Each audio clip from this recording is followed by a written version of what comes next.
So Dendrobates leucomelas, it's commonly called the bumblebee poison dart frog because it's primarily black and yellow. Contrary to its scientific name, Dendrobates, tree walker, and then leucomelas, white and black.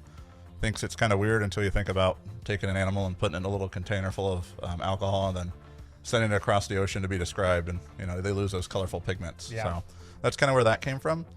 They're found primarily in the northern and mid ranges through the Guyanas, central South America. A little bit in Brazil. A lot of the animals in the hobby come from British Guyana or primarily Venezuela. Yeah. And then they creep into little areas along there too. They're one of the smaller dart frogs. They're the Tinctorius clade, so like Truncatus, Tinctorius, and Auratus. They're closely related. They're a really good beginner frog.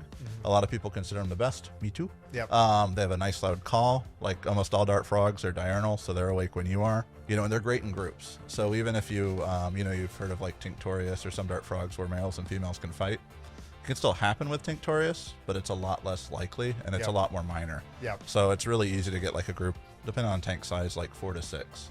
And house them together, and then after about 8 to 10 months they start calling. Some of the morphs, like the banded morphs, tend to be a little quieter, but overall you end up with a not quite as bold as Tinctorius, but not as shy as some of the Auratus frogs that they're easy to breed. They tend to be seasonal, so you don't tend to get swamped with babies, and they're just a pleasant dart frog, really easy to start out with.